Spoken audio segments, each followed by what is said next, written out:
Meu nome é Moisés Rocha. Eu moro a 1 hora de Belo Horizonte, numa cidade chamada Sete Lagoas. E com muita alegria eu estou celebrando esse ano, meu jubileu, 20 anos pregando o Evangelho do Senhor. Você pode dar uma glória a Deus comigo?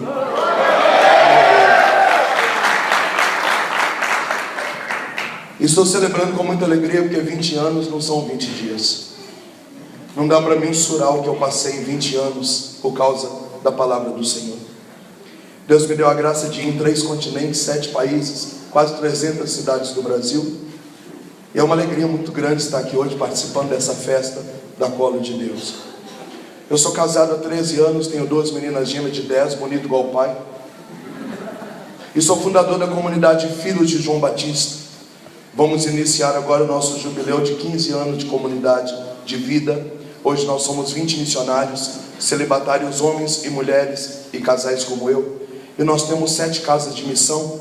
Nós trabalhamos com crianças, adolescentes e temos uma fazenda para dependentes químicos, onde já passaram mais de 800 homens nesses 15 anos. Hoje moram conosco mais de 70 pessoas. E acho que é isso. Diga para quem está do seu lado, essa pregação vai mexer. Você topa ou não? Fala para quem está do outro lado, vai mexer. Você topa ou não? Está pronto para me ouvir?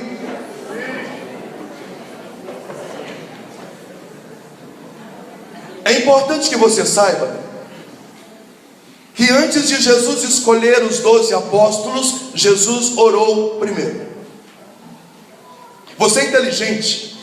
Isso me leva a crer que Jesus escolheu cada um dos 12 apóstolos, compondo o seu colégio apostólico, consciente de quem ele estava chamando, inclusive Judas. Então a minha Bíblia diz que um belo dia pela manhã, Jesus desce na beira do lago de Genezaré e acha ali 2 jovens, um de 24 e um de 29 anos. Os 2 eram irmãos, filhos do Senhor Zebedeu, um pescador semi-analfabeto. O de 24 anos se chamava João e o de 27 se chamava Tiago. A partir daquela hora, aquele menino João, de 24 anos de idade, amou tanto Jesus, mas tanto Jesus, mas tanto Jesus, mas tanto Jesus, que foi o único personagem bíblico a ser chamado o discípulo amado. Não que Jesus amou ele mais que os outros, foi ele quem amou Jesus mais que os outros. Se você quiser saber o bafo de Jesus ao amanhecer de cada dia, é só perguntar para João, porque João sabia. Se você quiser saber como Jesus dormia e levantava, é só perguntar para João, porque João sabia. Foram 3 anos, na alegria, na tristeza, na saúde, na doença. João cheirava Jesus Cristo 24 horas por dia, apaixonadamente, loucamente. Pode aplaudir.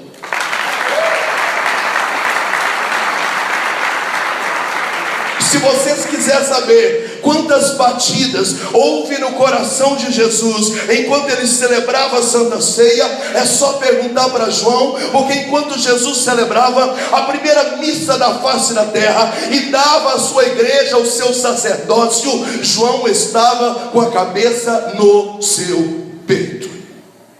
João amava tanto Jesus que ele recebeu nada mais, nada menos do que a mãe de Jesus de presente aos pés da cruz. João amava tanto Jesus que o Pentecostes foi nada mais, nada menos do que no segundo andar da sua casa. João amava tanto Jesus que a Santa Ceia foi nada mais, nada menos do que na sala da sua casa. 24 horas por dia, João amou Jesus Cristo. A partir disso, nós vamos ver João nos principais acontecimentos bíblicos. Quem estava na ressurreição de Lázaro, irmão de Marta e Maria em Betânia? João, Tiago seu irmão e Pedro. Quem estava na ressurreição de Tabita, a menina de 12 anos, filho do sacerdote Jairo? João, Tiago seu irmão e Pedro. Na transfiguração no Monte Tabor, nas duas multiplicações de pães e peixes, quando Jesus andou sobre as águas, em todos os principais fatos bíblicos, João estava ali, apaixonadamente debaixo do cangote de Jesus Cristo. Pode aplaudir.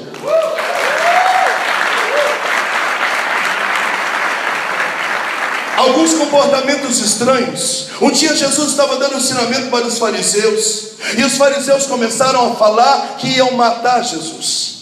Então João já meteu a mão no peito e disse: Senhor, desculpa te incomodar, mas é o ímpeto da paixão. Eu não estou gostando desse assunto. Se tu queres, eu rogarei ao Pai, e Ele vai mandar fogo do céu, e Ele vai acabar com tudo. E Jesus falou: calma, menos. E olhou para ele, Tiago seu irmão e Pedro, chamou os três de Boanerges, os filhos do trovão. João amava tanto Jesus que era ciumento, amava tanto Jesus que era impetuoso, amava tanto Jesus que foi o único dos 12 do colégio apostólico que ficou com Jesus aos pés da cruz. Os evangelhos apócrifos diz que enquanto Jesus sofria na sua agonia, suando sangue, da quinta para a sexta-feira santa, no Getsemane, a 5 quilômetros dali, João estava chorando, agoniado, porque alguém que ama não consegue deitar e dormir, enquanto o amor da sua vida não consegue dormir por causa do sofrimento. Diga para quem está do seu lado: que amor é esse? Fala para quem está do outro lado: que amor é esse? Que amor é esse? Então Jesus sobe para o céu, e acontece um fenômeno maravilhoso chamado Pentecostes, que nós celebramos há 2 dias atrás. Então a igreja é invadida no poder do Espírito Santo. Imediatamente as comunidades cristãs começam a nascer, e começa uma matança na igreja, que a igreja mesmo chama de martírio. Então em 67 Pedro morre crucificado em Roma, de cabeça para baixo. Em 68 André, irmão de Tiago, é crucificado na Acaia. Filipe morre na Ásia em 69, depois de pregar o evangelho. E cada um dos 12 vão morrendo: 1, 2, 3, 4, 5, 6, 7, 8, 9, 10, 11. Colocaram João num barril de óleo quente, e ele saiu de lá vivo, porque Cântico dos Cânticos diz que o amor é mais forte que a morte. Ninguém consegue matar esse menino. Então João agora é o último sobrevivente. Ele vê o ministério de Ananias, ele vê o ministério de Saulo que se transforma em Paulo, ele vê o ministério de Tito, ele vê o ministério de Timóteo, ele vê o ministério de Barnabé. João agora não tem mais 24 anos. Aquele menino avivado, apaixonado por Jesus Cristo, agora tem 90 anos de idade. 66 anos se passaram, e o menino continua no fogo de Pentecostes, apaixonadamente por Jesus Cristo. Diga para quem está na direita, esquerda, frente, atrás, de um lado, do outro, em cima, embaixo: 66 anos depois.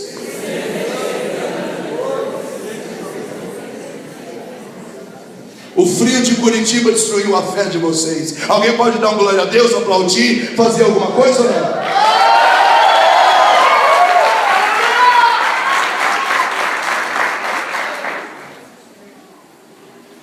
Quando o imperador Domiciano descobriu que não conseguia matar esse menino, então joga João numa masmorra. João agora está na ilha de Patmos, uma região vulcânica, uma ilha que do hebraico significa a casa do sofrimento. Na ilha de Patmos, João fica preso por 3 anos, e nesses 3 anos ele recebe a revelação do livro do Apocalipse. A história diz que nos últimos 3 anos, na ilha de Patmos, João está no calabouço, numa masmorra, numa solitária. Ele apanhava 2 vezes por dia. Recebia comida todo dia ao meio-dia, uma gororoba nojenta, um prato debaixo da porta com uma pasta verde. Ali o esgoto do palácio passa dentro da sua cela.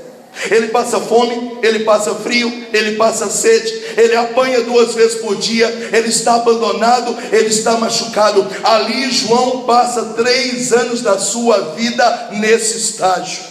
E se fosse uma pessoa qualquer que não amasse Jesus Cristo, João poderia dizer: bem, agora eu estou aposentado, eu não preciso mais ir à missa porque eu já tenho 90 anos. Aliás, eu não voto mais, eu já estou recebendo benefício do INSS. Agora eu não preciso mais jejuar, porque com 90 anos já não tem mais obrigação de jejuar. Mas essa Bíblia que eu li 7 vezes de capa a capa em 20 anos, e que eu a sirvo há 20 anos, a minha Bíblia diz que todos os dias, às 9 horas da manhã, João orava na presença de Jesus Cristo, apaixonadamente. Fala para quem está do seu lado: todo dia, apaixonadamente. Todo dia, apaixonada. Fala para quem está do outro lado: todo dia, apaixonadamente.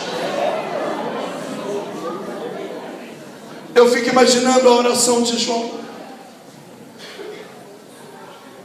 O livro do Apocalipse, capítulo 2, diz que era um domingo de manhã. Eu imagino João dizendo: Senhor,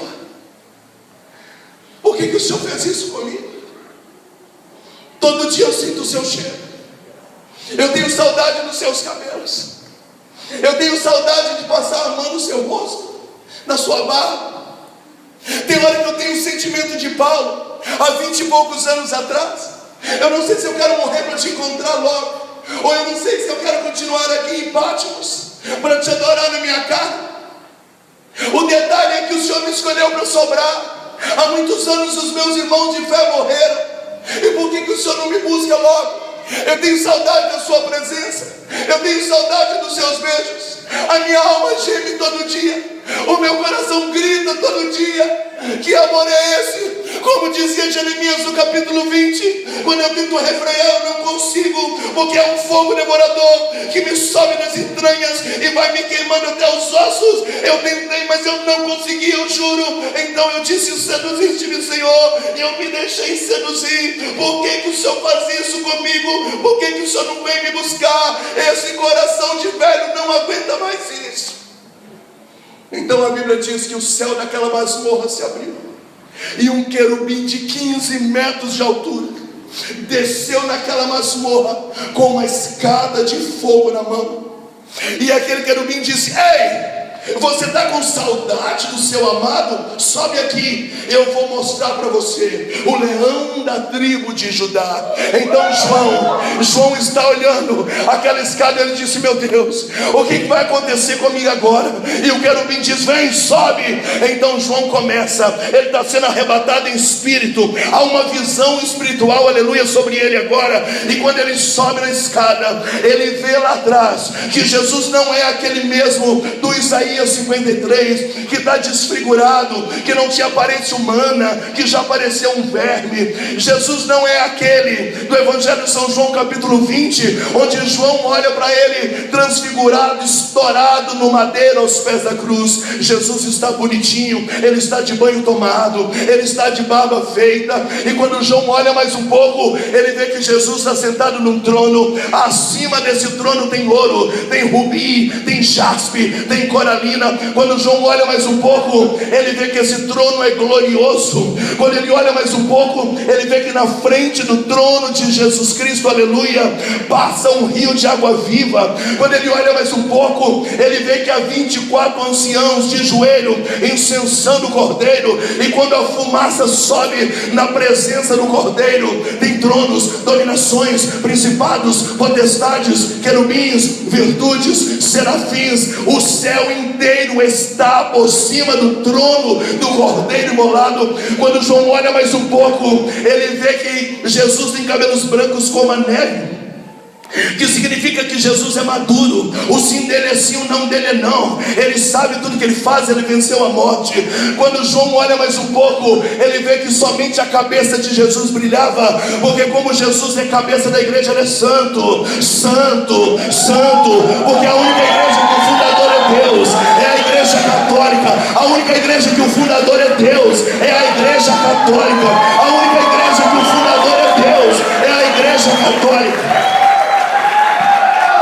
Quando Quando João olha mais um pouco, ele vê que além de cabelos brancos como a neve, além de uma cabeça que brilha, há 2 olhos de fogo, 2 brasas flamejantes saindo dos seus olhos. Jesus está possuído no Espírito Santo, e como diz o livro dos Provérbios, no capítulo 17, o Senhor controla a terra inteira com o esplendor dos seus olhos. Não há nada que passa despercebido, basta apenas um olhar do Senhor para estremecer a terra inteira. O Senhor tem a terra inteira diante do seu Espírito. Quando João olha mais um pouco, ele está muito doido, ele está dizendo: uau, cabelos brancos como a neve, 2 olhos de fogo, uma cabeça que brilha, da sua boca sai uma espada de 2 gumes. O primeiro gume é o Antigo Testamento. Jesus disse: eu não vim abolir a lei, eu vim aperfeiçoá-la, porque as leis e os profetas se encerram em mim. Aleluia, eu sou a profecia do Antigo Testamento. O segundo gume é que o verbo se fez carne e habitou entre nós. Ele é como uma faca de 2 gumes, que penetra até o íntimo e vai até a divisão da alma e do espírito. Quando João olha mais um pouco, ele vê que há diadema sobre o pescoço de Jesus, porque ele é o cordeiro vencedor, aleluia, o leão de Judá. Quando ele olha mais um pouco, ele está muito doido. Ele vê que na mão esquerda há 7 chaves, porque Jesus disse: eu sou aquele que abre porta e ninguém fecha, eu sou aquele que fecha e ninguém abre. Quando ele olha na mão direita, há 7 anjos, chamados também de 7 estrelas, que são os líderes da sua igreja. Jesus coordena a igreja com a sua destra, ele é o fundador da igreja, aleluia. Quando João olha mais um pouco, ele vê que na sua cintura há um cinturão de ouro maciço, porque veja bem, ele é o Senhor dos exércitos, ele é o Rei dos reis, ele faz fogo cair do céu, ele faz chover no tempo da seca. Quando João olha mais um pouco, João está chapado. João está dizendo: meu Deus, o coração desse velho não vai aguentar. É cabelos brancos como a neve, 2 olhos de fogo, uma cabeça que brilha, diadema sobre os ombros, 7 chaves, 7 anjos, 7 estrelas, um cinturão de ouro maciço. Quando ele olha mais um pouco, ele vê que Jesus começa uma túnica que pega no pescoço e vai até o pé, uma túnica está lá. O livro do Apocalipse diz que ela é lavada e alvejada. Nenhum produto sobre a face da terra conseguiria deixar essa túnica branca desse jeito, porque Jesus é sacerdote, profeta e rei. Mas há 2 botas de bronze, porque o ouro e a prata se derretem facilmente no fogo, mas o bronze não. Por isso Jesus tem pegada firme, Jesus sabe aquilo que ele faz, ele é vencedor. Quando João olha aquela cena, ele fica muito doido, ele cai desmaiado.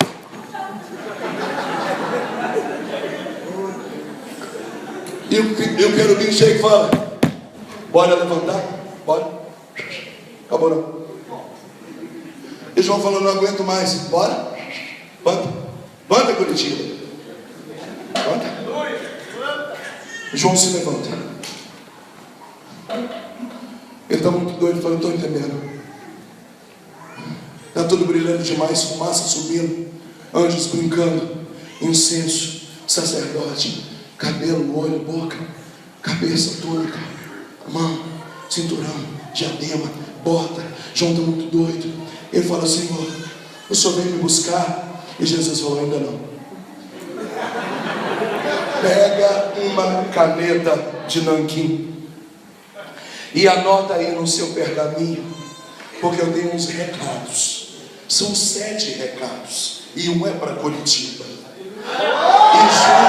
E João perguntou: Senhor, eu não estou entendendo nada. E Jesus falou: você está olhando o contrário.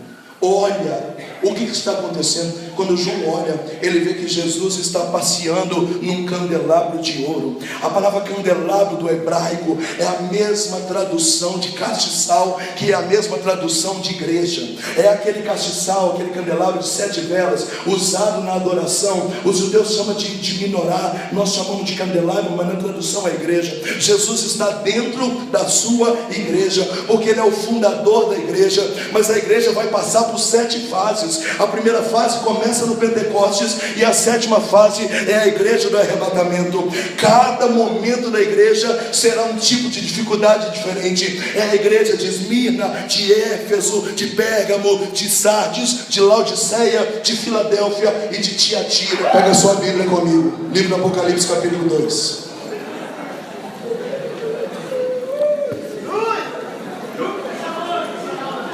Livro do Apocalipse capítulo 2.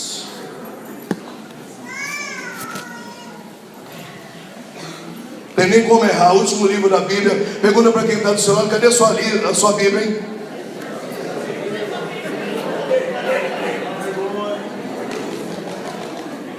Para facilitar, eu vou arrancar a página da minha. Eu tenho 14, eu faço delas o que eu quero. Achou ou não? Achou?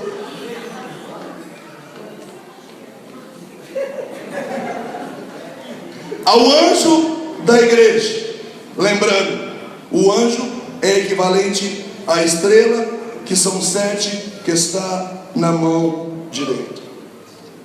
Significa os líderes da igreja.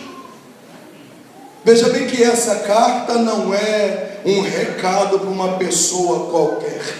É um recado para quem sabe das coisas. Fala para quem está do seu lado da igreja de Éfeso. É você, nego.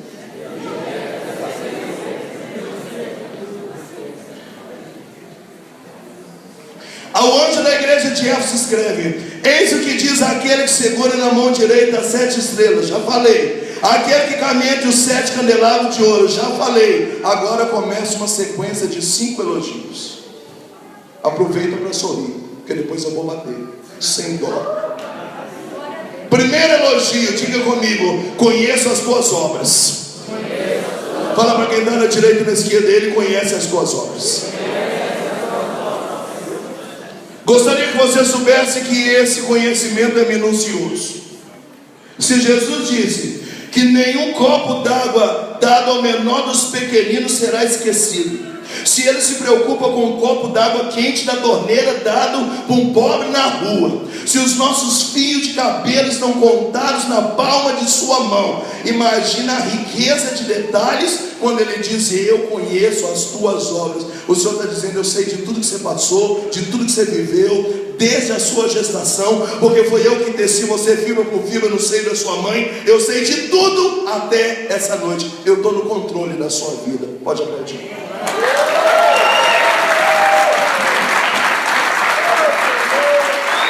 Diga para quem está do seu lado: deixa eu pensar com ele. Segundo elogio, diga: conheço tuas fadigas. Pelo menos a boca você pode abrir? Ou não? Eu não tenho nenhum problema em tacar água em vocês, não. Eu vou falar de novo. Eu estou rouco e estou gritando, é uma injustiça sua. Conheço tuas fadigas. Gostaria que você soubesse que fadiga é cansaço físico. O Senhor está dizendo: eu sei quantas vezes você veio sem jantar, sem tomar banho. Quantas vezes você foi para o núcleo, para a reunião, para a intercessão, para a Santa Missa, para a adoração, dando tudo para estar em qualquer lugar, menos ali. Mas você foi e deixou em casa alguém com febre, alguém falando, enchendo o saco, te perseguindo. Mas você estava ali, ó, na fadiga, firme e forte. O Senhor está te elogiando. Parabéns, pode aplaudir.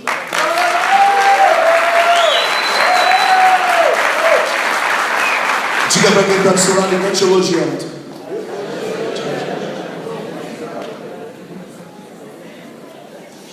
Terceiro elogio, diga: conheço tua perseverança.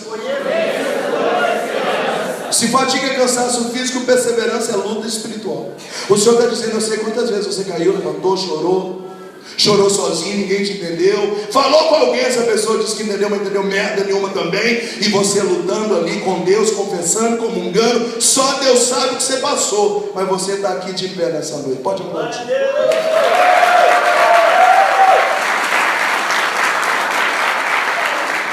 Esse quarto elogio tem a ver comigo.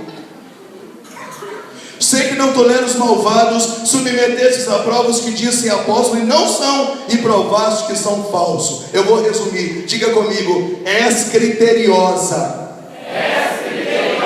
A igreja de Éfeso não aceitava qualquer coisa. Todo mundo que chegou lá mentindo a ser pregador, ser músico, cheio do Espírito Santo, eles provaram que não era merda nenhuma, era embromation, desbancou qualquer um que chegou lá. O povo gostava de coisa de alto nível. Por isso que eu estou aqui nessa noite.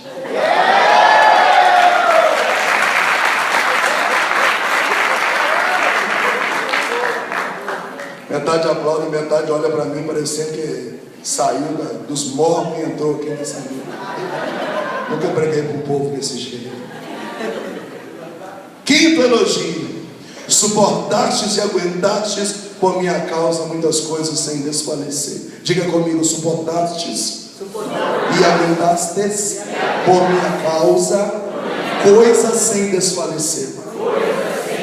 O Senhor está falando que sabe quantas vezes a igreja foi perseguida, foi ridicularizada, você passou vergonha, pagou mico no seu trabalho, encheram o seu saco, e você passou tudo isso por causa do Senhor, e você não desistiu. Está te elogiando, parabéns, pode aplaudir.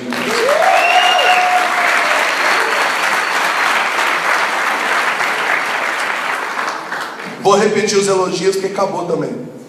Conheço as tuas obras, conheço a tua fadiga, conheço a tua perseverança, és criteriosa e suportaste e aguentaste por minha causa muitas coisas sem desfalecer. Versículo 4, eu vou dizer do jeito que está na minha Bíblia. Mas, fala para quem está do seu lado, sujo.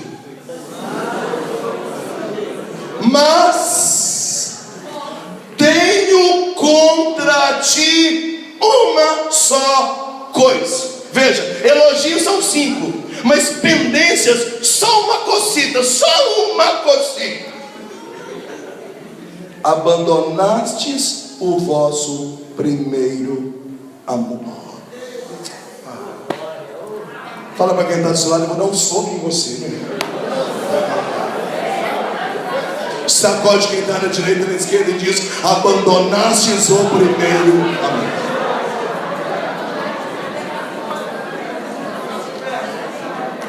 O problema da igreja não é apostolado. O problema da igreja não é falta de pregador. O problema da igreja não era CD. O problema da igreja não era som. O problema da igreja não era dízimo. O problema da igreja não era técnica. O problema da igreja é que a paixão, o amor inicial acabou.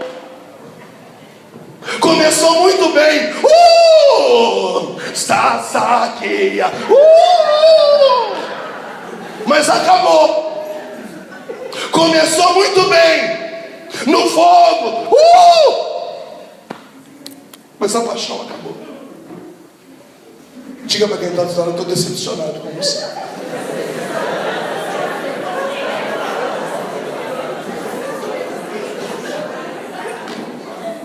Deixa eu te contar o que está acontecendo. Deixa a sua Bíblia aberta. A história da igreja de Éfeso não está aqui. Aqui só está o recado. A história dela está em Atos 19. Não abre não, eu vou contar a Bíblia para você. Quando Paulo recebe o Espírito Santo na casa de Ananias, Paulo desce para Éfeso. Quando Paulo chega em Éfeso, ele acha 12 homens coordenando a igreja sem o Espírito Santo. Tem noção que merda que deve ser isso? Então Paulo chega e diz: ei, o Espírito Santo já desceu de Jerusalém, ninguém contou para vocês? E eles falaram: não. E Paulo falou: mas vocês são loucos? Vocês estão tocando a igreja como?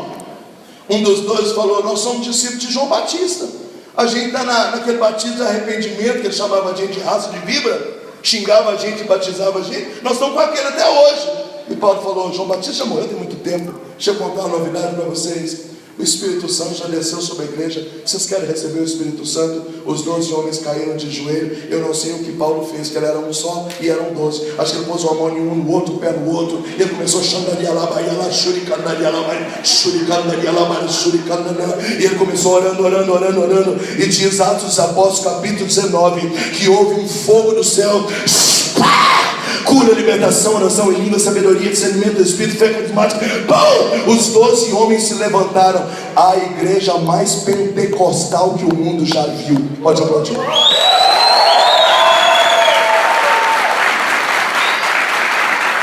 Ei, responde para mim: qual é a igreja mais pentecostal que o mundo já viu? Éfeso. Abra a boca. Qual é? Qual é o nome da igreja? Diz Atos dos Apóstolos, capítulo 19, que a igreja tinha tanta unção, que as toalhas que Paulo tomava banho curavam os enfermos em praça pública. Chupa essa, pode aplaudir.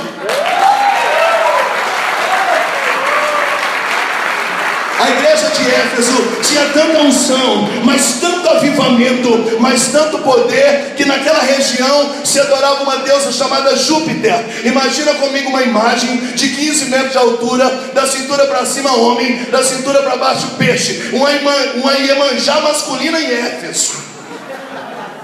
Mas Atos dos Apóstolos capítulo 19 diz que a igreja tinha tanto avivamento que os bruxos, videntes e necromantes rasgavam os rituais de bruxaria em praça pública, aceitavam Jesus Cristo e todos eles eram batizados no Espírito Santo. A igreja de Éfeso tinha tanta unção, mas tanto poder, mas tanto avivamento, que quando a Bíblia diz, naquela hora em diante, o discípulo levou Maria para a sua casa. Adivinha onde é que os dois foram morar? Em Éfeso. Até hoje tem a casa de Maria em Éfeso, porque a esposa do Espírito Santo não vai morar longe do marido dela. Se lá o Espírito está nadando de braçado, é lá que ela foi morar. Ela não é boba. A igreja de Éfeso tinha tanta unção, mas tanto poder. O primeiro casal das comunidades cristãs, Áquila e Priscila, se converteram em Éfeso.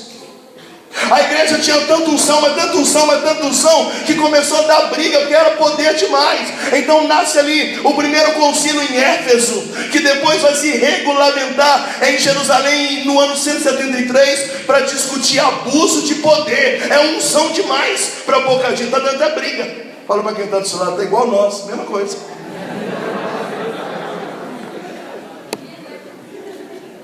Então, com um ano, não era mais uma igreja, eram 3 igrejas entupidas de gente. A chapa esquentava, o fogo descia, o dia amanhecia o dia. A única igreja a ser chamada a desejável, ou seja, qual que é o sonho de consumo de todo ser humano? É morar em Éfeso, porque lá a chapa é quente, meu irmão.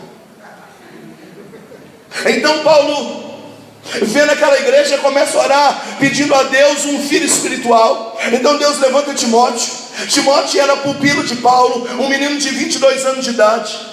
Então Paulo disse: Timóteo, fica na igreja aí, meu irmão, porque a chapa está quente. Eu vou descer para Galácia. Paulo desce para Galácia, nessa comunidade dos Gálatas. 3 anos depois, quando Paulo volta, já não é mais 3 igrejas, pode aplaudir, 7 igrejas entupidas de gente. Diga comigo: fogo, unção, avivamento, autoridade, chapa quente, tudo isso na igreja de Éfeso. 5 anos se passaram, a igreja está no fogo. Diga aleluia. 10 anos se passaram, a igreja está cuspindo fogo. 15 anos se passaram, a igreja não está conseguindo lidar com tanto poder. 20 anos se passaram, e a 500 quilômetros dali, João está na ilha de Patmos. Eu voltei para o Apocalipse 2, e o Senhor diz: manda um recado para Éfeso. Eu conheço as suas obras, conheço as suas fadigas, conheço a sua perseverança, sei que vocês são criteriosos, sei que vocês passaram muitas coisas por minha causa, sem desfalecer. Só tem um pequeno detalhe: vocês cresceram demais, e aquela paixão, aquele fogo que vocês tinham por mim, acabou. Fecha a cara. Alguns já têm a cara feia de natureza. Fecha. Não tem ninguém rindo, no máximo de cara de praia de medo. Olha para quem está do seu lado e fala: em nome de Jesus, hoje é noite de nós voltarmos ao primeiro amor. Cria vergonha na sua cara, porque senão eu mesmo vou arrebentar com você nessa noite. Só quem quer voltar ao primeiro amor pode dar um glória a Deus maravilhoso.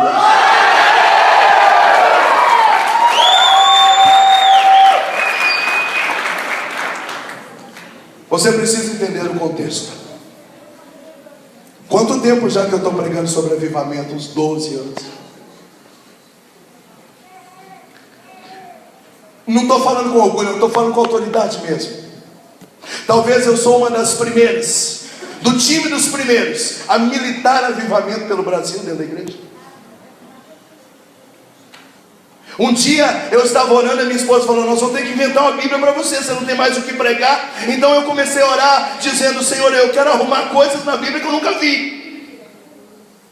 E um belo dia, no meio da madrugada, eu descobri em Atos dos Apóstolos uma profecia que haverá um segundo Pentecostes e um avivamento na igreja. Eu falei: nossa, eu estou muito doido. Um dia amanheceu, eu fiz as contas, juntei o mapa e comecei a pregar: vai ter um avivamento na igreja. O povo disse: é um herege, isso é coisa de protestante, isso não tem fundamento. Eu falei: escuta, escuta. E comecei a pregar. Então Deus começou a levantar. Eu chego lá em Manaus, eu acho 12 pessoas rezando, pedindo um avivamento na igreja. Aí eu chego lá em Goiânia, eu acho 15 pessoas rezando as 1000 Ave Marias, pedindo um segundo Pentecostes na igreja. Aí Deus começou a levantar sacerdotes, como o próprio Padre Roger, que veio com o livro A Profecia do Avivamento, e veio com os encontros, e os maiores encontros que tem havido pelo Brasil, como a Profecia do Avivamento, como Terra em Chamas, como tantos outros. E Deus começou a levantar músicos e pregadores, músicas sobre fogo, sobre avivamento, sobre Espírito Santo, comunidades com carisma de avivamento, com carisma dessa linha pentecostal, da pegada. E houve um boom, e hoje parece até moda no Brasil, porque cura e libertação já não emplaca mais. Tudo é avivamento, reavivamento, avivar, reavivar, incendeia, reinflama, incendiar. A gente só prega isso. Parece que é a moda do momento, mas não é que é a moda do momento. Jesus está voltando, e se Ele está voltando, a igreja precisa estar pronta para o julgamento final. E o Catecismo da Igreja Católica diz no parágrafo 773, que é o Espírito Santo que vai preparar a igreja para o encontro com Cristo. Então, quanto mais se aproxima a vida de Cristo, mais o Espírito está se manifestando numa porção muito maior, aleluia, do que em Pentecostes. Uma porção muito dobrada, e Ele está trabalhando rápido. Quanto tempo nós estamos falando isso, pregando isso, mas qual é a decepção? Você vem no retiro, você ora em línguas, você repousa, você geme, você treme, mas passa um mês, passa 2, passa 3, a vida volta ao normal, e ao invés de avivamento, você volta para a mesma vida de antes. A minha pergunta nessa noite é essa: por que a maior igreja pentecostal do mundo abandonou o primeiro amor? Pergunta para quem está do seu lado: o que você me explica isso aí?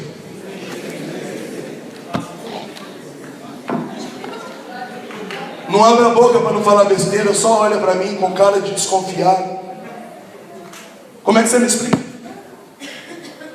Então o padre me liga lá no Pará e diz: Moisés, dá para a gente fazer um avivamento na minha cidade, que o negócio aqui está feio. Então a gente vai, e não por causa da gente, a glória de Deus, aleluia, mas você faz 5, 6, 7, 8 pregação, até ficar rouco como eu estou, e você estoura e faz batismo, e ensina sobre os dons, põe todo mundo orando em língua. Na semana seguinte o padre liga dizendo: o dízimo aumentou, a missa está cheia, o povo está no fogo, queremos mais Moisés Rocha. Mês que vem o padre liga dizendo: só fala nisso na cidade, teve conversão em massa, teve gente que estava migada e casou, está tudo. Passa 2, 3, 4, 5, 6 meses, o padre liga: então, dá para a gente marcar um segundo avivamento, que os problemas todos voltaram. A minha pergunta nessa noite para você é essa: por que é que nós somos batizados no Espírito Santo? Por que há um avivamento? Por que há um Pentecostes? E eu acredito que esse Pentecostes é genuíno, porque nós não estamos recebendo o Espírito Santo do Paraguai aqui, não é genérico. Nós estamos recebendo o Espírito de Pentecostes. Por que a gente ora, aplaude, glorifica, geme, shurikandalai, e o fogo desce, e a igreja de Éfeso se levanta, e a glória acontece, e o tempo passa, e o Senhor diz: muito obrigado, viu? Eu conheço as obras de vocês, as fadigas de vocês, a perseverança de vocês, os critérios de vocês. Vocês passaram muita coisa, só tem um detalhe: vocês ficaram engessados. Aquela liberdade, aquele fogo, aquela paixão, aquela sede que vocês tinham, vocês não têm mais. Portanto, vocês não me agradam como agradava antigamente. Quem está me entendendo? Quem está me entendendo? Não paguei o Hugo para dar aleluia, não foi combinado. Fala para quem está do seu lado: chupa essa manga aí, palhaço.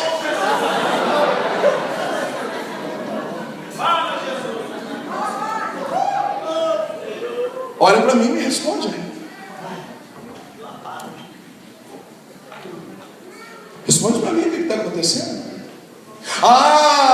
O que falta é a gente ir para um lugar maior, porque se a gente for para um lugar maior, muitas coisas vão melhorar. Que lugar maior que João estava? João estava no calabouço, 66 anos depois, no fogo. Como é que você me explica? Não, o que está faltando é formação. Não está faltando formação. O que está faltando é paixão, é amor. Não, porque se a gente tiver um padre que nos apoia, se o bispo estiver mais presente, que padre estava presente na ilha de Patmos, um menino de 24 anos, agora é um velho de 90 anos, que apanha 2 vezes por dia, sangrando, passando frio, passando fome, passando sede. 66 anos se passaram e o menino continua apaixonado e avivado. Não está faltando formação, não está faltando pregador, não está faltando ar-condicionado, o que está faltando é amor, avivamento, é paixão.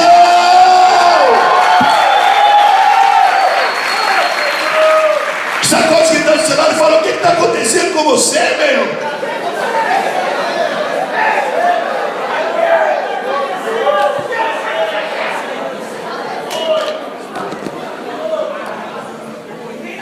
Aquela igreja pentecostal se tornou uma igreja fria. Existem algumas coisas que você precisa saber. Deus olha a igreja de dentro para fora, não é de fora para dentro. Você pode estar com a agenda cheia, ser famoso, você pode estar com 1000 pessoas aqui toda vez, e o Senhor dizer: está tudo muito bonito, mas vocês não me amam e não me agradam como eu queria. Deus olha a igreja de dentro para fora, Deus não olha a igreja de fora para dentro. Você pode estar dentro da igreja, não faltar aqui nem uma semana, e o Senhor está dizendo: eu conheço as tuas obras, conheço a fadiga, conheço a perseverança, você é muito criterioso, você não escuta qualquer coisa, você é cheio de coisinha, você já suportou muita coisa por mim. Só tem um detalhe: aquela paixão que você tinha por mim, não tem mais não. Tem muito tempo que acabou, e você não me agrada mais como antes. Fala para quem está do seu lado: Deus olha a igreja de dentro para fora.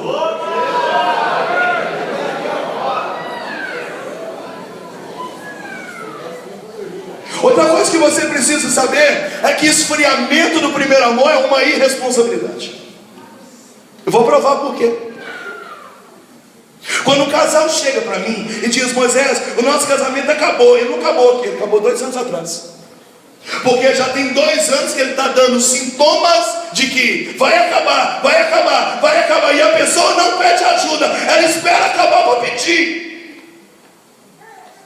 Então, já tem 1, 2, 3 anos que você já não reza como antes, que já ela vai arrastando, todo dia caindo no mesmo pecado, vivendo a mesma situação, e você não tem coragem de reagir. Você vai deixando, vai deixando, vai deixando. A hora que se assusta: estou indo embora, mala lá fora, homem não chora, e você já está com o pé para ir embora do grupo de oração. Eu não sei o que aconteceu com ele. Um belo dia o diabo tirou ele da cola de Deus. O diabo não tirou você hoje. Já tem 2 anos que você está se arrastando. Você é um irresponsável, porque você tem que pedir ajuda antes de cair.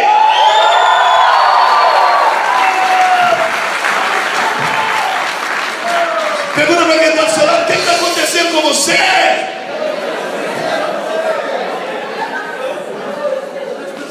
Um exemplo clássico disso, a parábola das 10 virgens. As 10 eram virgens, as 10 eram eleitas, as 10 eram selecionadas. O detalhe é que 5 eram prudentes. Por que prudente? Tinha que manter a lamparina acesa e levar um óleo para não deixar o fogo abaixar. E as outras 5 imprudentes, tolas, eu chamaria elas de idiota, jacu, sabendo que o noivo poderia demorar e a lamparina não podia apagar, não levaram óleo. E o óleo está acabando. E uma falou para a outra: está acabando. A outra: uai, é mesmo, né?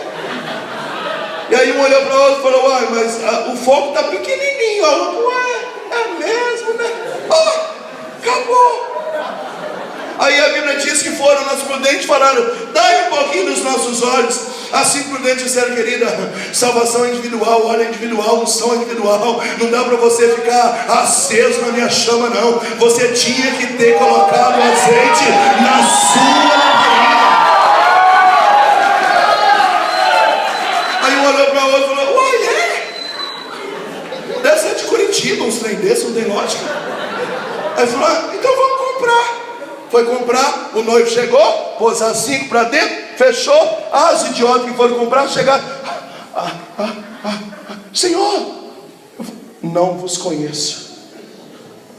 Por que o Senhor foi tão rigoroso, tadinha? Elas foram comprar. O problema não é ter ido comprar.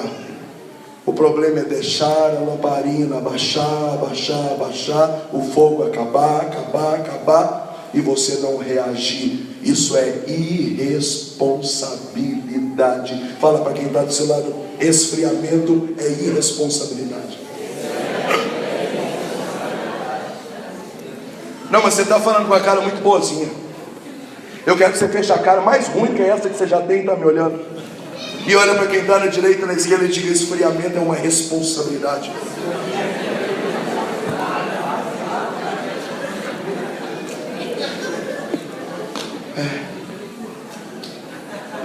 Pergunta para mim, o que faz uma pessoa esfriar no primeiro amor? Pergunta para mim.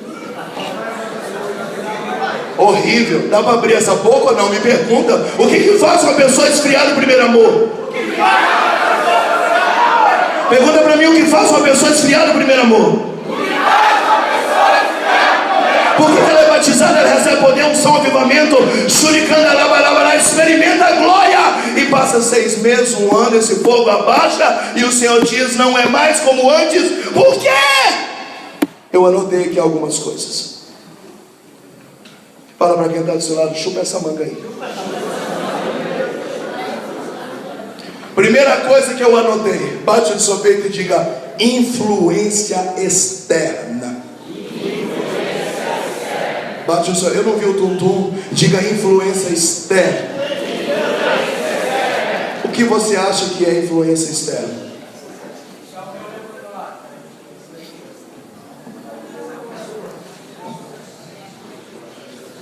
A gente parece protestante, a gente não lê Bíblia, lê de cabeça para baixo. Quando São Tiago diz que más companhias corrompem bons costumes, o que ele quer dizer? Quando Salomãozinho, no livro dos Provérbios, vai dizer, anda na companhia do povo santo, e assim serás feliz todo dia. O que eles estão querendo dizer? Enquanto você está com a galera da igreja, fogo, aleluia, glória, avivamento, começou a andar com quem não tem o mesmo sonho, o mesmo ideal que você, começa a balançar nas suas convicções. O que isso vai dar? Merda. Começa a fazer faculdade, ao invés de meter fogo na faculdade, esfria, porque agora está na faculdade. Filho de uma égua. Desgraçado. Ei, a pessoa para andar comigo, ela tem que pegar fogo. Não porque eu quero andar com quem pega fogo, é porque quem anda perto de mim tem que queimar para onde a luz chega, a treva vai embora. Mas é isso que acontece? Não. Amar-te mais que a mim mesmo. Oh, glória, xaracaia. Até apareceu uma calcinha e uma cuequinha. Porque apareceu, balança. Já não vem toda semana, já não sabe o que vai fazer, porque agora está namorando, e você sabe, quando a gente está namorando, aí as coisas mudam. Eu não sei, porque eu namorei, casei e nada mudou.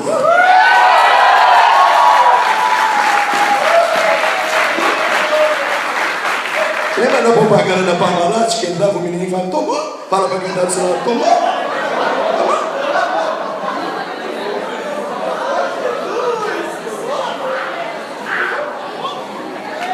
Começou a trabalhar numa empresa, tem que fazer o quê? Avivar a empresa. Não é balançar no avivamento, que agora está trabalhando. Então avivamento é só para vagabundo que não trabalha? É, ué, porque começou a trabalhar, o fogo acabou. Que raio de Espírito Santo é esse? Paraguai? Genérico? Pergunta para quem está do seu lado, me explica.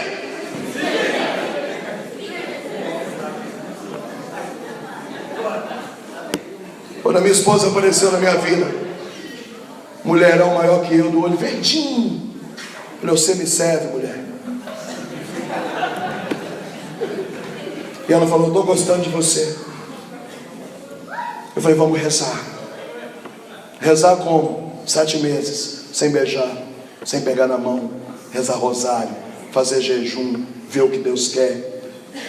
Tá ligado? Aqui é Moisés Rocha. Vamos rezar.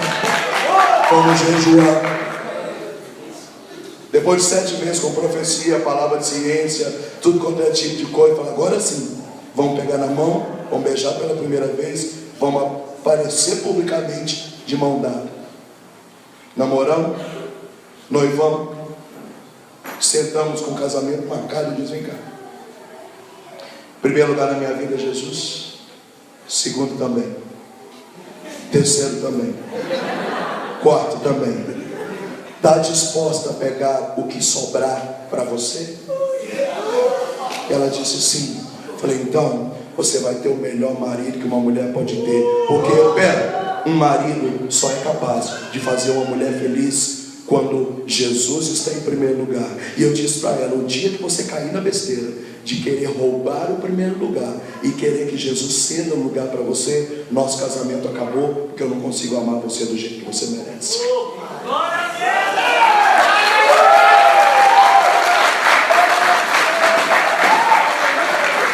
Vivemos na castidade, fizemos jejum de Sara e Tobias na lua de mel. 3 dias rezando o rosário, confessamos, comungamos, sem sexo, 3 dias.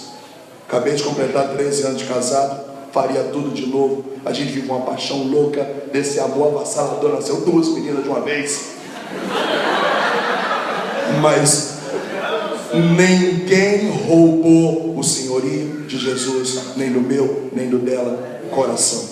Fala para quem está do seu lado, cria vergonha na sua cara.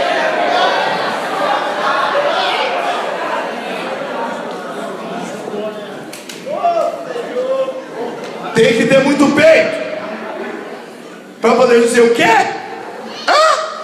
Sai fora, nega. Tchau. A fila anda, bro. Tchau. Eu estou mentindo? Quantas pessoas você conhece que começou aqui e não está mais aqui nessa noite porque começou no fogo, ficou 40 minutos batendo cabeça, orando em língua, e o primeiro cuequinho e calcinha que apareceu tirou ela daqui? É isso. E a gente não entende. Primeira coisa que acontece para o avivamento cair, para a gente afastar do primeiro amor, é influência externa. Cuidado com quem você anda. Não dá para namorar alguém que não tem os mesmos sonhos que você. Isso vai dar merda ou vai dar neném. Não dá.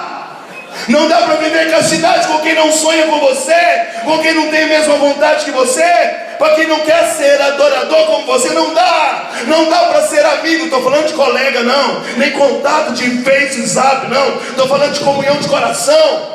Não dá para ter comunhão de coração com quem não tem Jesus como Senhor. Dá merda. Isso se você não for fraco.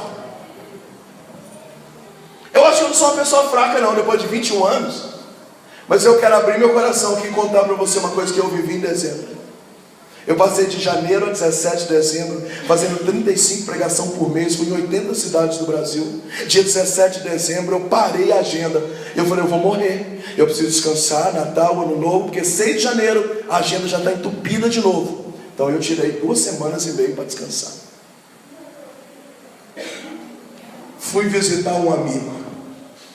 Quando eu cheguei na casa desse amigo, eu falei, hoje eu não quero rezar, não quero nada. Eu quero comer churrasco, tomar Coca-Cola, eu estou de férias, quero comer pizza. E o cara começou a falar para mim de dinheiro. Falou, Moisés, se eu tivesse o dom que você tem, eu estava bem de vida. E ele falou, conheço uma pessoa que está de olho em você, para você trabalhar na empresa dela como coach. Palestras de 25 a 30 mil. Você dá só uma por mês, fica o resto dos 30 dias na sua casa.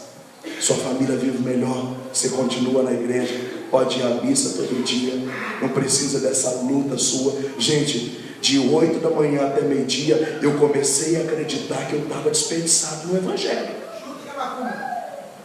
Eu comecei a falar, pô, é verdade, né, velho? Eu sou um lutador, levantando 60 mil por mês, pregando no gogó, para sustentar drogado, criança, adolescente, filho dos outros, para sustentar 70 e tantas pessoas. Eu não tenho uma casa própria, eu não tenho um carro que é meu, eu não vou aposentar, eu não tenho seguro de vida, eu não tenho seguro de saúde, eu não nada, eu estou morrendo, estourado. Fiz 2 cirurgias no passado, de rins e de joelho, de tanto pregar, viajar, passar mal, renunciar, sem ver minhas filhas crescer. Eu podia muito bem ser coach da palestra motivacional, já fiz isso. Com meio-dia eu estava convencido de que aquilo que eu acreditei a vida inteira podia ter um caminho lateral. Vocês estão me entendendo? Eu comecei a achar que eu sou o cara e estou desperdiçado pregando Bíblia. Para quê? Poderia ajudar muitas pessoas na empresa, nos bancos. Entrei para o banheiro, me deu uma angústia, eu comecei a chorar. Peguei na mão da minha esposa e falei, vamos embora daqui. Ela falou o quê? Vamos embora daqui agora. Entrei na capela da minha casa, tranquei a capela, arranquei a roupa e falei, o Senhor me conhece por dentro e por fora. Como diz o salmista, nu. Eu não sou o cara, eu não sou talentoso, eu não sou coach, eu não sou palestrante motivacional, eu sou só um missionário. E eu quero morrer todos os dias da minha vida aos teus pés, pregando a tua palavra.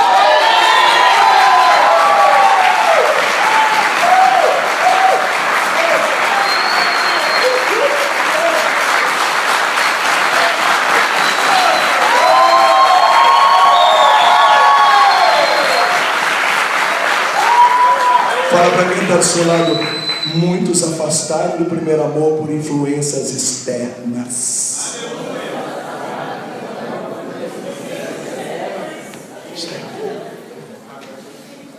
Começa a andar com alguém que vai dizer, não é bem assim não. Aquele povo lá na cola de Deus é muito radical. Você pode ser um pouquinho menos e ficar de boa.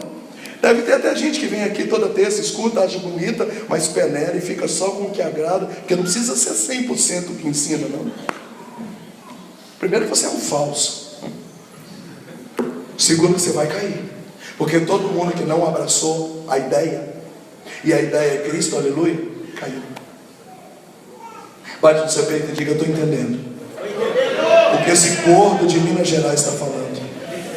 Pode me chamar de gordo, sou bem resolvido. Nasci com 295 anos, sou o cara. Tenho 115 quilos. Você tem alguma coisa com isso? Então bate no seu peito e diga, eu estou entendendo o que esse gordo está falando. Muitas pessoas deixaram o avivamento, caíram no primeiro amor por influências externas. Fica ligado. Segunda coisa que você precisa saber. Diga comigo, queda na vida espiritual.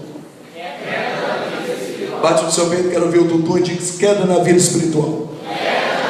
Fala para quem está na esquerda, direita, à frente, atrás, de um lado, do outro, de cima, embaixo. Queda na vida espiritual.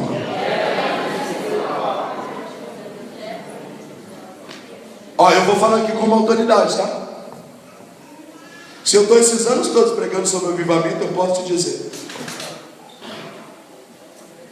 Você pode cantar, clamar, orar, suar, tomar água depois, passar ali, comer um pastel e ir embora. Mas se você não rezar terço, rosário, jejum, ofício, Ave Maria, orar na madrugada, orar no monte, estudar a palavra, adoração ao Santíssimo, comunhão, confissão, não tem avivamento que passe de 6 meses. 3 pessoas falaram amém, o resto olharam para mim, não sei porquê. Nesses 20 anos, ninguém nunca proclamou uma cura para mim no grupo de oração. Ninguém nunca soprou no microfone e eu caí. Mas disseram para mim que se eu não rezasse o rosário, eu não ficaria de pé. E eu estou há quase 21 anos de pé, porque o rosário, o texto nunca saiu do meu bolso. São 20 anos fazendo jejum 3 vezes por semana. Jejum de Daniel 3 vezes por ano. Quaresma inteira de penitência. E orando madrugada, orando um monte, Ave Maria. E eu fiz Nossa Senhora e comendo Bíblia com arroz, feijão, tomate, farinha. Essa é minha 14ª Bíblia.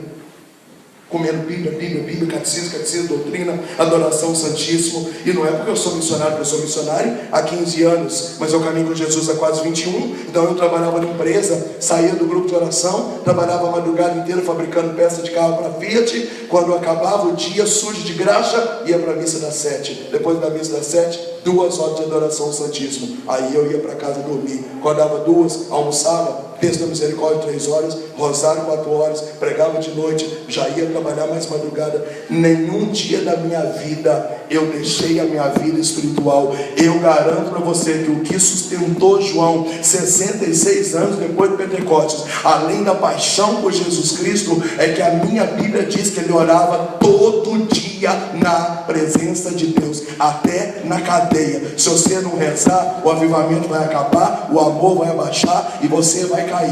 E chupa essa manga.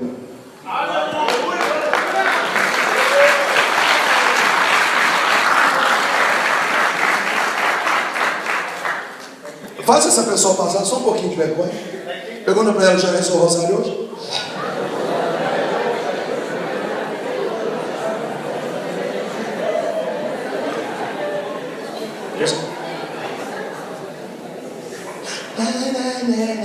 Fogo.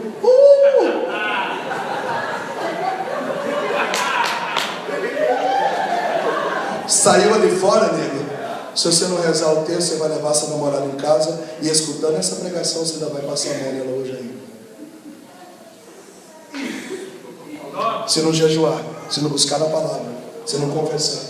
Houve fase da minha vida que eu estava confessando toda semana. O padre me xingou, eu fiz rodízio. Nesse mês eu vou no outro, eu vou no outro, eu vou no outro, eu vou no outro. Chegava nesse: quanto tempo o senhor não se confessa, meu filho? 30 dias, pai. 30 dias com o senhor. Porque eu já voltei no primeiro. Quando eu fumava maconha, eu fumava 7 por dia. Por que eu não posso confessar toda semana, a cada 7 dias? Aí comecei a comungar na missa das 7 da manhã e das 5 da tarde. E o padre falou: você não pode. Eu falei: por que não pode? Eu não tomo café de manhã, almoço, tomo de tarde, jantar. Por que eu como 4 vezes da milícia e não posso comungar 2? Eu queria Jesus Cristo. Houve fase da minha vida que eu estava rezando 3 rosários por dia. Tinha que inventar um nome, não existia rosário. Busca, gente.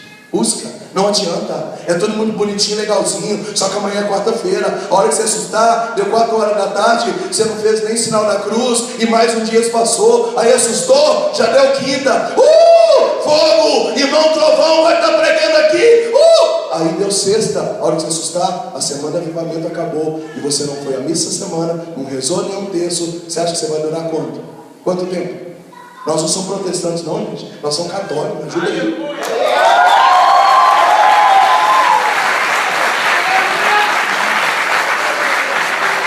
Fecha a cara, fecha a cara. Olha para quem está do cenário e fala: chupa essa manga aí.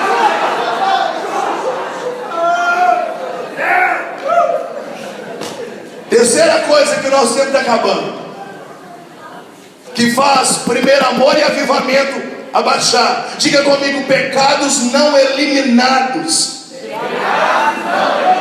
Fala para quem está da direita, da esquerda, atrás, à frente, do lado, do outro, em cima e embaixo. Pecados não eliminados. Gente, pecado é pecado, e nós não podemos brincar com pecado, porque pecado é como serpente, e vai dizer ali na sabedoria: foge do pecado como se foge da serpente. Tem que ser radical. Se uma coisa te leva a pecar, de São Paulo, arranca. É melhor você ir para o céu faltando um pedaço do corpo do que ir para o inferno com o corpo inteiro. O que Paulo está querendo dizer? É para cortar a mão? Não era para cortar a mão. Não namore no escuro, não namore dentro do carro, não fique sozinho, não apague a luz da sala, fica no meio da galera, não dê brecha, senão você vai cair.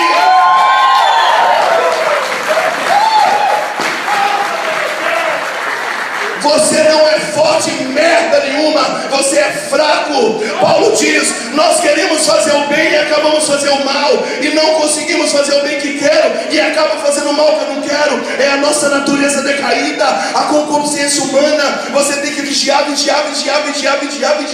Não dê brecha, não dê brecha. Se ficar assistindo TV depois de meia-noite, vai dar merda. Você você sabe disso, desliga a TV e vai dormir.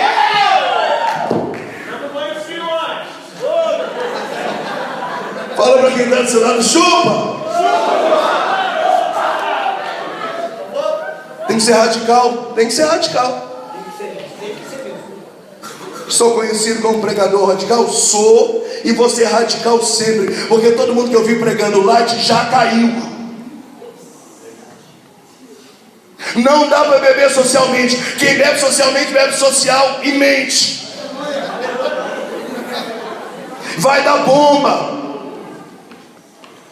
Ah, mas Jesus bebia, resolve com ele. Entra na capela e fala, sou um cachaceiro. Se viram vocês dois. Agora, pra cima de mim não. Pra cima de mim não. Não dá pra brincar, não dá. Não dá. Outro dia me ligaram dizendo, a gente pode ir pra balada. Eu falei, pra balada fazer o quê, filho de uma égua?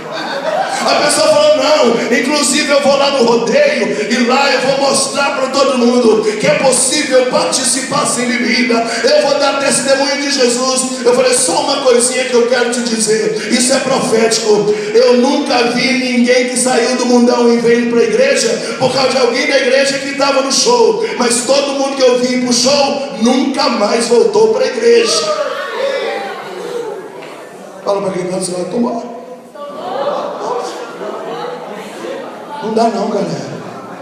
Não dá não. Se for namorar e a televisão estiver ligada, vai dar merda. Mete um sutiã aí, põe blusa comprida, não deixa a perna de fora não deixa a costa de fora não namora de alcinha não vai namorar de short não passa lá depois de futebol com esses pernocão não, vai dar merda. Ou vai dar neném. Se não der merda.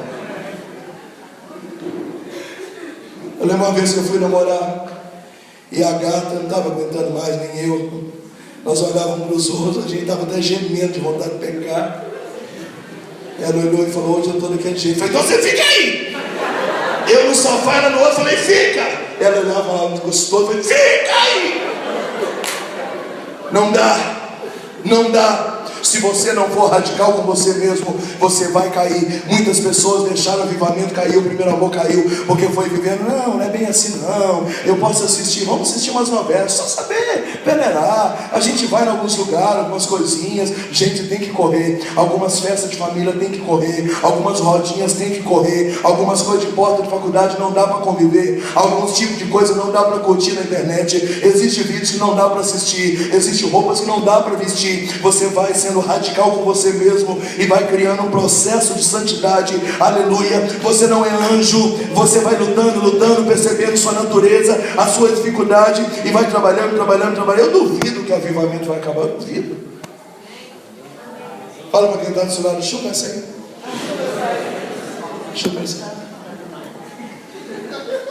Eu quero terminar para a gente orar. Eu estou decepcionado com você. Por que a gente começa no fogo e o fogo acaba? Te vendo R$500 a minha colinha.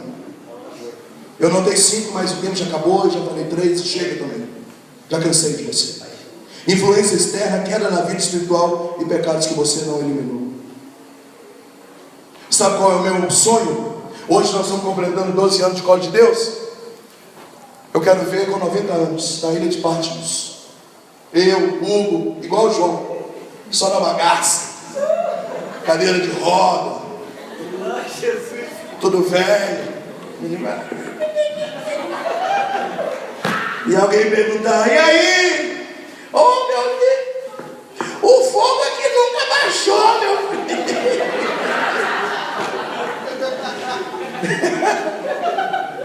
Aquele menino de 24 anos ficou no fogo até os 90. Faz as contas, 90 menos 24 é 66, gente. Como é que você me explica que a gente não dura 6 meses, não dura 1 ano? A igreja de Éfeso não durou 15. Agora o velho está lá sofrendo o pão que o diabo amassou. 66 anos, ó. Fogo. O que falta? Amor, paixão a Jesus Cristo. Muitos que você conheceu que abandonou, se apaixonaram, esqueceram de dar manutenção. Receba em nome de Jesus nessa noite uma paixão maravilhosa por Jesus Cristo. Nós queremos nos apaixonar nessa noite. Nós queremos amar de novo. Nós queremos que o coração arde outra vez. Nessa noite você vai lembrar a primeira vez que você orou em língua, a primeira vez que você repousou, que você foi no retiro, a primeira vez que escutou uma pregação, que escutou um CD, que ardeu dentro de você. Nessa noite nós temos que voltar ao primeiro amor. Senão o Senhor vai olhar para nós e vai dizer: muito obrigado, viu, pessoal? Conheço suas obras, tua fadiga, tua perseverança. Você é muito criterioso, só traz os top do Brasil aqui. Você já passou um monte de coisa. Obrigado, viu? Só tem um detalhe: vocês não me agradam mais, porque não tem mais amor, não tem mais paixão, não tem mais avivamento. Uma salva de palmas para Jesus.